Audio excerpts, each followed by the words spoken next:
Perkenalkan, nama aku Cecilia Kersalisami, NIM C24190029 dari Departemen Manajemen Sumber Daya Perairan.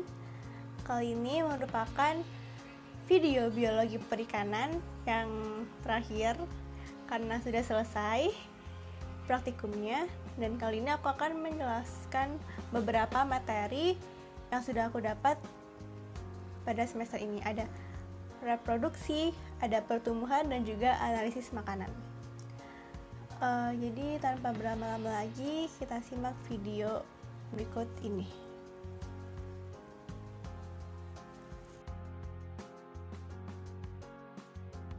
Biologi perikanan merupakan ilmu pengetahuan yang didasari dengan sifat hayati pada ikan sebagai faktor lingkungan maupun populasi. Sedangkan perikanan merupakan sebuah sistem yang mencakup interaksi antara komponen biota perairan, habitat, serta penggunaan oleh manusia sebagai sumber daya yang dapat diperbarui. Biologi perikanan dibagi dengan dua cabang, yaitu natural history dan juga dinamika populasi. Aspek pada biologi perikanan itu meliputi ada pertumbuhan, reproduksi, serta analisis makanan. Nah, pertumbuhan sendiri merupakan pertambahan dari ukuran, panjang, maupun bobot dari ikan yang akan kita analisis. Dan juga dipengaruhi beberapa faktor seperti faktor genetik, faktor hormon, dan juga dari lingkungan yang mereka tinggali. Pertumbuhan sendiri dibagi menjadi dua, ada pertumbuhan nisbi dan juga pertumbuhan mutlak. Pertumbuhan pada ikan itu memiliki dua pola, yaitu pertumbuhan isometrik dan juga pertumbuhan alometrik. Nah, pola pertumbuhan ikan kan dibagi menjadi dua, ada isometrik dan juga alometrik. Kalau isometrik itu di saat pertambahan panjang dan berat ikan itu seimbang, sedangkan alometrik itu di saat pertambahan panjang dan berat tubuh ikan itu tidak seimbang. Pola pertumbuhan alometrik juga dibagi menjadi dua, ada alometrik negatif dan juga alometrik positif. Kalau alometrik negatif itu pertumbuhan panjang ikannya itu lebih dominan, sedangkan alometrik positif itu pertumbuhan beratnya atau bobotnya itu lebih dominan. Analisis pertumbuhan menganalisis beberapa aspek, yaitu ada distribusi frekuensi panjang, ada hubungan panjang dan bobot, serta faktor kondisi. Lalu kita lanjut ke reproduksi.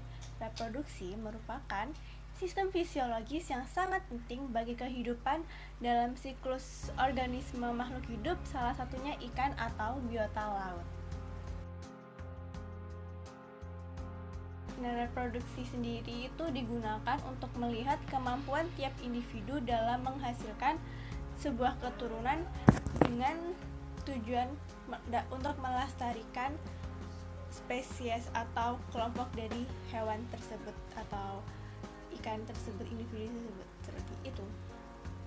Nah, reproduksi ikan sendiri digunakan untuk mengetahui beberapa aspek seperti indeks kematangan gonad atau IKG, tingkat kematangan gonad atau TKG, diameter telur, fecundisitas, dan juga nisbah kelamin.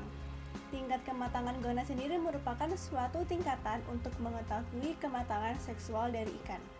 TKG dapat dilihat dengan dua cara, yaitu morfologis yang diamati secara visual dan juga histologis yang diamati dengan cara menggunakan mikroskop. Jadi makanan tuh kan penting banget ya buat pertumbuhan ikan. Secara makanan tuh berfungsi kayak sebagai pembantu dalam pertumbuhan sel dalam suatu organisme tersebut, dan juga makanan itu akan dicerna sama ikan, dan saat pencernaan itu mereka tuh akan mengeluarkan suatu energi itu bisa buat pertumbuhan dia, bisa buat dia berenang, mencari makan, atau yang lain-lain. Dan juga ada yang namanya tuh makanan atau kebiasaan makanan atau namanya feeding habit. Itu merupakan tingkah laku ikan saat mengambil atau mencari makanan di dalam suatu perairan tersebut. Dan juga analisis makanan tuh dilakukan dengan cara pengamatan dengan melihat isi usus ikan tersebut. Nah, terus teman-teman, makanan ikan itu dibedakan atau diurutkan menjadi 3. Yang pertama ada makanan utama, lalu ada makanan pelengkap, dan juga makanan tambahan. Ikan itu juga dapat dikategorikan dalam berbagai kategori, ada 3 kategori juga. Ada herbivora, omnivora, dan juga karnivora. Dan 3 kategori itu tersebut didapatkan dari pengukuran panjang usus relatif dari ikan tersebut. Nah, untuk ukuran-ukuran dari panjang usus relatif itu dari ukuran kurang dari 1 itu dikategorikan dalam ikan karnivora. Lalu panjang usus antara 1 sampai 3 itu dikategorikan dengan ke dalam ikan omnivora, dan sedangkan panjang usus yang lebih dari 3 itu dikategorikan masuk ke dalam kategori ikan herbivora.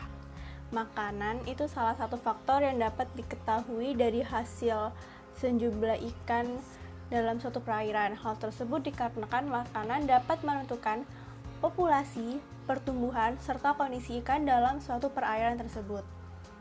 Yang dianalisis dalam makanan ikan itu ada indeks preponderance, ruang lelung makanan, tumpang tindih relung, panjang usus relatif, hubungan volume makanan dan panjang tubuh ikan, serta indeks isi lambung.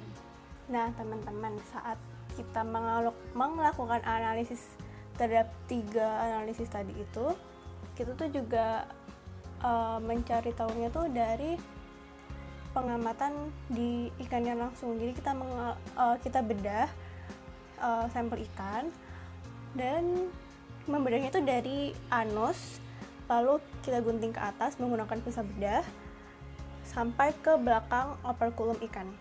Saat kita membedah itu harus hati-hati biar organ-organ di dalam ikan tersebut tuh kayak nggak ikut kegunting atau nggak pecah sama nggak rusak. Jadi tetap bisa kita lihat gitu perbandingan antara ikan ini dengan ini, bisa kita amatin gitu teman-teman. Nah, buat organ-organ yang kita teliti di pertumbuhan itu ada gonad dan usus. Jadi kita ambil gonad dan ususnya aja. Buat reproduksi itu karena kita cuma ngelihat TKG, IKG doang, TKG-nya, tingkat kematangan gonadnya. Jadi kita cuma ambil tuh gonadnya aja. Ntar kita kerik, terus kita kasih alkohol gitu. Lalu untuk yang terakhir, makanan ikan, itu karena yang dilihat makanannya, sedangkan pencernaan, makanan itu dicerna lalu masuk ke usus, jadi yang diambil tuh hanya ususnya aja. Dan tuh harus hati-hati banget kalau ngambil usus, soalnya usus kan halus banget dan juga kayak gabung-gabung ke organ-organ lain kan. Jadi waktu kita ambil tuh kayak harus pelan-pelan banget, jangan sampai itu pecah. Nanti kita kerik, lalu kita kasih alkohol gitu, cairan gitu deh.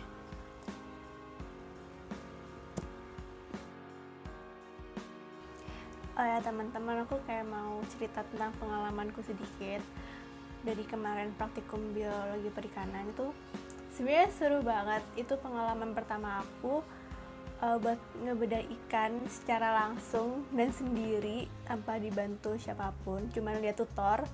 Jadi kayak wow, mandiri sekali. Itu seru banget kan. Jadi kayak aku tuh beda ikan pertama kali pakai gunting. Awalnya emang kayak aduh gimana sih ini, dan ternyata wow, menyenangkan meskipun bau ya, tapi menyenangkan banget, bisa lihat-lihat, bisa beda-beda gitu. Tapi sayangnya karena kita lagi corona, jadi tuh cuman ngebedah doang tanpa ngelihat beneran bentuk organ-organ itu kalau di mikroskop tuh kayak gimana sih. Itu aja sih yang kayak sayang banget ya. Jadi harapan aku tuh semoga corona udah kelar biar tahun depan tuh kita bisa offline, dan juga angkatan 56 tuh bisa ngebedah secara langsung di lab gitu. Dan juga aduh udahlah, pokoknya aku kangen banget nge-lab gitulah, lihat-lihat secara langsung pakai mikroskop. Terus kayaknya bakal lebih seru kalau misalnya kita ke lab langsung kan ya. Jadi itu deh. Jadi sekian dari video pembelajaran yang bisa aku sampaikan. Semoga kalian semua yang lihat ini tuh paham tentang apa itu biologi perikanan, materi-materi tentang reproduksi, pertumbuhan, ataupun analisis makanan ikan. Ya, semoga bermanfaat dan paham ya teman-teman. Sorry banget kalau intermezzo yang tadi tentang aku curhat tentang selama praktikum tuh kayak kurang jelas atau kelamaan. Ya itu yang pengen aku sampaikan, itu gitulah keluh kesah aku dan kesan aku selama praktikum. Juga terima kasih buat semua asprak, apalagi Kak Ana. I love you, Kak. Jadi mari kita sudahi video ini daripada kelamaan dan kepanjangan, karena aku harus ngedit lama. Soalnya besok minggu deh awalnya jam 9, jadi aku harus ngumpulin cepet-cepet. Jadi terima kasih buat semuanya, sampai jumpa pada video praktikum lainnya, pada mata kuliah lainnya. Jadi semoga sedikit video-videonya, amin. Dadah. Terima kasih banyak.